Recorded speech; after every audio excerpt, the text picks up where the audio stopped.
p.m. Eastern, the Milwaukee Bucks have made a trade. Amir Coffey and Cole Anthony to the Suns for Nick Richard and Nigel Hayes-Davis. Giannis still a member of the Bucks. Chris Hassel, Amanda Guerra, Ashley Nicole Moss, Brad Botkin. The word right now is that the Bucks have fielded some serious offers, Amanda, but they're not going to pull the trigger. And look, we were hearing about the Timberwolves and the Heat, potentially the Warriors. The Warriors fell off. I guess there's a chance that something could change in the next 30 minutes, but it seems pretty slim, Brad. Yeah, it's not going to change. They're going to, and this is the He was sitting on that Warriors thing for a second. He was like, could they? Could they? Porzingis. We're good. Yeah, they're going to wait till the summer and it always made more sense. It was only going to be, Ashley's talked about this, if Giannis walked in and said, trade me now, he would have been traded at the deadline because they would have been sort of forced to sort through lesser offers. But when the summertime comes, for a lot of in-the-weeds reasons that we don't need to get into, the breadth of packages that teams can offer expands considerably. You can go out 7 years in the draft, meaning your 2033 pick becomes available. It's not available to trade right now. This summer it will be. That adds an extra pick to the package of any team that can get into the Giannis sweepstakes. And then you have all the teams that could potentially fade out in disappointing fashion in the postseason that right now might not be in the market, like the Rockets or the Spurs or the Pistons.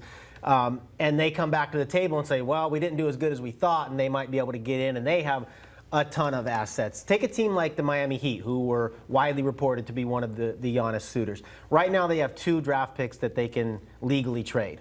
As soon as the offseason kicks in, that turns into 4 picks.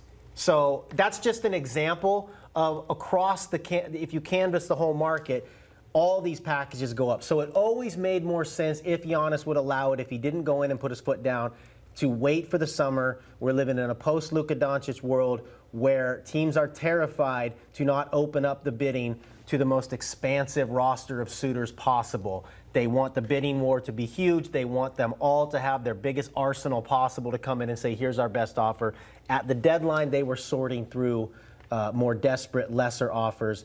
I think he's going to get moved. I would be shocked if he stays long-term, but it's going to wait till the summer. Yeah, we joked about this yesterday. I said it's a very romantic situation. It really is. They're courting him a lot. They do anything to keep him happy. They don't want him to go. They still are holding out hope for love here. I just think that neither party was ready to move on yet.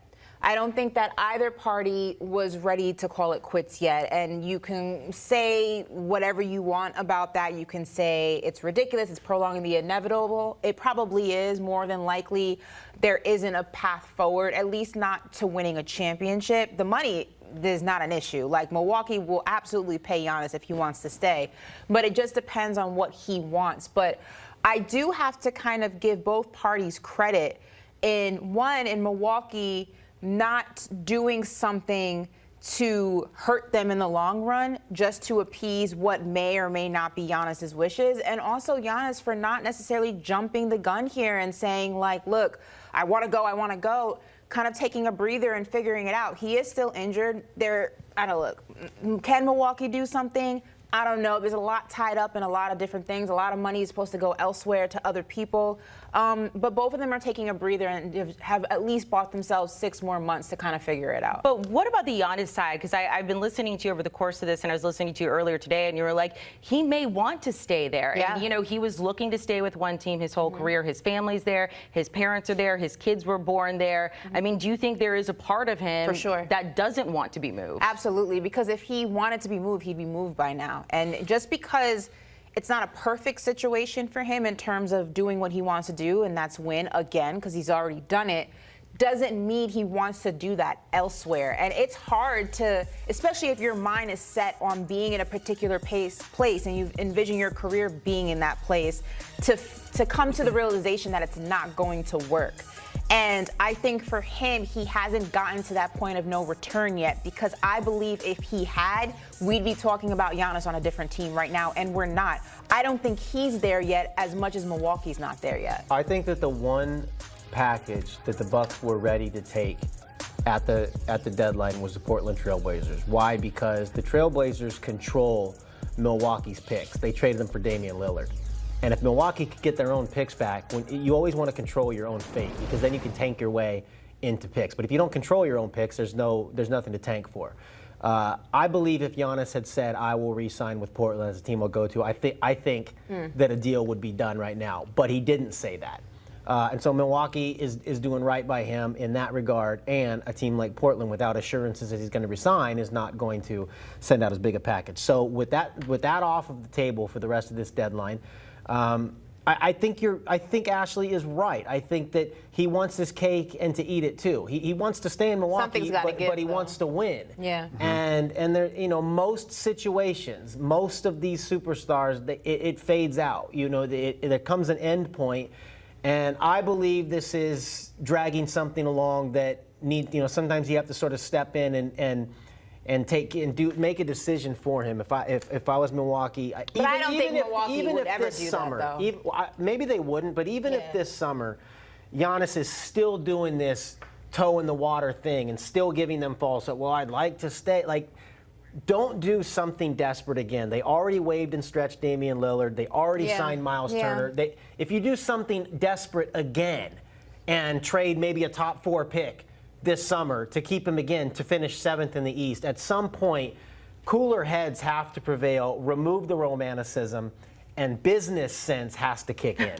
We're live on our YouTube page right now, and we have the ability to ask the viewers poll questions. Oh, this will be interesting. We asked, should the Bucks have moved Giannis before the deadline? As of right now, 71% say yes. Put all your cards on the table now. Even if he's not moved now, he could still be moved in the offseason, and they could get more for him, as you guys have laid out. Where is he suiting up game 1 of next season? Good question. I personally believe it's Miami. I do think that Miami. What if they get Ja in the next? Well, if we get Ja, then we're having 21 minutes. 20 minutes. If Ja is not acquired by Miami, I do think that they're in a better position to land him than they are right now. They are 4 picks to 2. I don't think. San Antonio could be interesting. I don't think they're going to have a postseason, I should say, that they're going to entertain that. I think San Antonio likes the track that they're on. This is an organization that likes to grow their talent from the inside out, not necessarily bring other players into it. Houston could be a possibility. I don't know if it's not. I don't know. That was interesting. It was interesting, but I'm not sold on it. I really believe that Miami could still be the team, just not by the deadline. Yeah, listen, I know this is a lame answer, but it's sort of like back when Tiger Woods was. Don't take Golden State. When Tiger Woods was playing, it was like, you would take Tiger to the field. I'm taking the field here because it's always a team, or it's very often a team that you don't see coming, that for whatever reason their situation has changed. They've been working back channels, and it's like, boom, Giannis is going to go to the Nuggets, just to throw a name out. It's the way these things tend to work. On paper, Ashley's right. The Heat, who have long been reported as a preferred destination, as they always are in these superstar pursuits, are going to go from 2 tradable first-round picks to 4, and that's a major, major bump in packages. So how much does Milwaukee like? And it's interesting we haven't really heard them with, there's always an alleged offer on the table. Miami's been very quiet, which means I think they can get him in the offseason. Well, Miami always wants somebody for not a ton. They wanted Lillard, and they never wanted. They pulled the Danny Ainges. Yeah. Like, hey, we have beaches and a lot of fun down here. No state income tax. No state income tax. That is the key for a lot of people. Okay, so you mentioned he could potentially go to the Heat if they do not get Ja Morant. Ja Morant still on the table. Or if they do. Okay, so let's talk about Ja. What could potentially happen? What do we think is going to happen in the next 18 minutes? I like the idea of Ja in Miami. I was having a conversation with some of our Heat fans upstairs, and they were like, I don't know, but I really. A lot of extracurricular activity in Miami. That's very true. You're trying to keep Ja on the straight and narrow. No, but yes, but also no. I think if any organization can kind of bring him into Heat culture, it's really the Miami Heat. I really believe that. I think yes, there's a lot to do in Miami. There's a lot of get down and party and all that, but I think that Eric Spoelstra, Pat Riley, that entire organization does a really good job at keeping the main thing. And sometimes that's what you need. I still believe in the talent of Ja Morant. I still believe in his skill set. Yes, there's areas for improvement, but I just believe of every single organization in the NBA, the Miami Heat and what they pride themselves on from a culture standpoint and from their development standpoint of their conditioning, can suit him perfectly and really turn his career around. I stand by it. I still think Miami's a perfect fit. Yeah, I think Miami could work for him. You know, with guys like Ja that have fallen out of favor, but still are within their prime years and ability scope, a scenario can change everything. It comes down to sort of desperation is a bit of a strong word, but your desperation meter. A team that is not desperate, that they're not going to go take a chance on Ja Morant. They're going to look at the downside of Ja Morant and say all the off-the-court issues. He has diminished as a rim attacker. He can't shoot. He doesn't play a ton of defense. All the cons are going to be checked on the pros and cons list.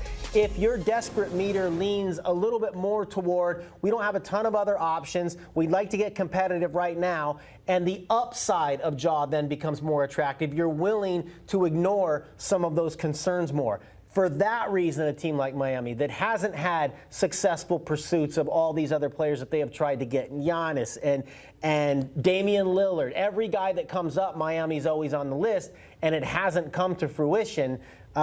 They would, to me, would lean a little bit more toward we can overlook some of the downside because the upside is not something that we can get in another and deal. Miami's cocky enough to think they can fix everybody. And I say that with the most love and affection I'm telling you though, that I can as a Knicks fan. What's the most boring market in the NBA? Like maybe Milwaukee. No, but Sacramento. Get him there where there's nothing to do. I mean, OKC was like that. That's why, you know, but a lot of people say that's why they can get where they are. Basketball players are on the road half the time. That doesn't even really matter. But just ask Ashley and Amanda the cities that they would rather not travel to. True, that's right. But to your point, that's where it is. The Miami Heat are cocky enough. They truly believe in that Heat mantra, that Heat culture. They really believe that they can fix anybody with how disciplined they run that organization. I agree with that. Like, I think that they think if they get Ja, like, he's not going to be Ja Morant in Memphis down here in Miami. We're the Miami Heat. Like, I believe that they believe that. So you think even if Ja isn't traded before the deadline, even if Giannis isn't traded before the deadline, that both of them could be in Heat uniforms next year? Would. I don't. Yes, they could be. You yes, think that they could be, but realistically, I think in the offseason they'd only go after Giannis, and Ja Morant would be the second option. Ja Morant, you've got to think about this in terms of what you'd have to give up. Like Trae Young just got cap dumped. Anthony Davis just got cap dumped. If you could get Ja for kind of nothing, and then you still have all your bullets for Giannis. I mean, there's no question that Miami any team would be. It's all about what you have to give up to get. And Ja is not in a position. Nobody's combing around Memphis right now like throwing a couple first-round picks at him. He's going to be effectively a roster dump. That's my question. If you're in the Memphis front office and you're fielding these calls as we get closer, what is attractive to you for Ja? Oh, if you can get like one quality first-round pick. Man, Jaren Jackson Jr. got 3 first-round picks. Jaren Jackson Jr. is a way more attractive player than Ja Morant right now. Way more. He's a rim protector. He's young. You don't have all the problems. The archetype, this is a larger discussion, but the archetype of player that Ja Morant represents right now, which is the small, offense-first, no defense playing point guard. It is going away. Trae Young is not worth it. It's the reason Trae Young was so hard to deal in multiple seasons prior to now. Basically the only guys that get away with playing that style where you have to be covered for defensively and you control so much of the offense as sort of a heliocentric point guard is maybe a Jalen Brunson and Luka Doncic. Like, you have to be the creme de la creme of offensive players to be able to get away with being a defensive liability now. Though that archetype of player is on its way out, does not hold anywhere near the value. I mean, look, Trae Young just got cap dumped. All right, clock is ticking. Coming up on 10 minutes until the trade deadline at 3 o'clock Eastern. One of the names that was reportedly on the block, Draymond Green. We have an update on that on the other side. We are following breaking news here on CBS Sports HQ. Reports as we get closer to the NBA trade deadline that the Warriors will not move Draymond Green. Brad Bodkin, your team is staying together. The Warriors have made some moves, including acquiring Kristaps Porzingis. So, Brad, let's jump into this. We'll start with the Draymond part of it. Not on the move from your Warriors. I think he was only ever going to be on the move if a Giannis deal came to fruition. I do like that the Warriors are at least entertaining the idea that it may be time to break, sans Curry. He's never going anywhere. But break up the dynasty, to kind of end the good feelings, and we got to make some business decisions here. They did it with Klay Thompson, and they are at least willing to entertain ideas of getting rid of Draymond Green. They don't do it. For years, the Warriors have been endeavoring to put a shooting big man next to Draymond Green. It has always been a pretty tough spacing issue to overcome when you have two non-shooting big men on the court. It has always been a lineup dilemma for Steve Kerr. Stephen Curry and Klay Thompson in their prime sort of like canceled out that I love issue. how you call him Stephen. Okay. And not Steph. Steph. Because they're close. Fun fact, I'm on an IMDb page next to Steph Curry. How is that possible? Well, I'll explain later. Yeah. I'm a movie star. So I called him Steph. But yeah, so Porzingis fills a type of player that they have long gone after. Al Horford was supposed to do that. He's been a little bit disappointing. He can hopefully be better in the second half. But they do like the fit, and that's the reporting you're seeing there of playing Draymond Green finally next to a center that can stretch the floor, that is not going to allow defenses to condense down in the paint and screw up the spacing. They've wanted to do that forever. Porzingis does it in theory, but the guy's been sick for 2 years. He's played, 13 or 14 games this year. Who knows how much he'll be able to play? He's an expiring deal. Who knows how much they would even offer him to stay next year? So I still think ball's in the air in Golden State. But for now, we get a few more technical fouls and Great sound bites coming. Yeah, Draymond stays. Interesting if you're courtside. I'm actually surprised that the Warriors went after Porzingis because of his health.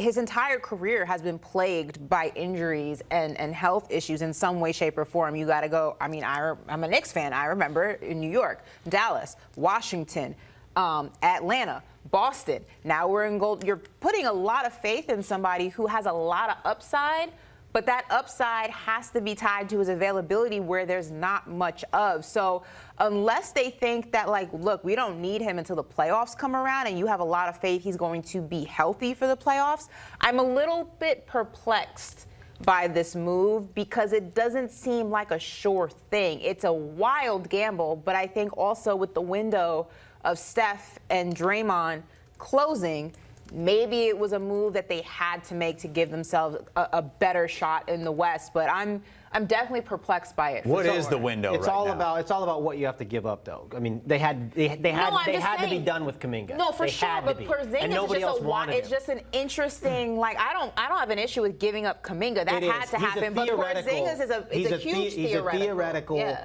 fit that they've long looked for. The Warriors are operating right now in terms of being a 16-game team. They are not looking for players that are going to come in and play 73 games and get them the 2 seed. The Warriors are now in the next 2 or 3 years. Can we be healthy? And Steve Kerr has even come out and explicitly said this. Can we be a puncher's chance team? They're too old to think they're going to withstand the rigors of an 82-game schedule. Nobody's going to get hurt. They're going to get a 2 seed. They're going to be a play-in team, maybe like a 6 seed, and hopefully at the right time, Porzingis is healthy, and Butler's healthy, and Steph Curry gets hot, and everything comes together for 16 games. That's the blueprint that they're going to operate under for the next 3 years. I'm calling cap. You know What? why? Because we sat on this, I believe it was this set, and you spilled this whole thing to me that the Warriors are going to be better than I expect this year, and you wouldn't be surprised if they went to the Western Conference Finals. hold on. And I said, wait, and I said, Brad, I don't know, they're really old, and you said that's not going to. I said health. Now Because you're saying it. but what are you judging them off? You're judging them off their regular season. I've always said, we'll see in the playoffs. Everything has to align, but if it does, the regular season will be moot. That's how the Warriors are playing this. If Porzingis somehow turns up healthy and Al Horford rediscovers something and Jimmy Butler's healthy and Steph Curry gets hot, a lot of things have to come together. And but if I if could it sing does, and dance, I'd be Beyonce. I don't disagree, but at this point, the way they have to build around these older players is to get to the playoffs somehow and then take their 4-series run. They're in 8th place in the West right now, looking like they're headed toward the play-in game, 4 games behind the Lakers, who sit in 6th place. As we continue to count down to the deadline, only 4 minutes away, it appears as though all the trades have happened. When we we hit Find the out. deadline, we will recap everything here on HQ.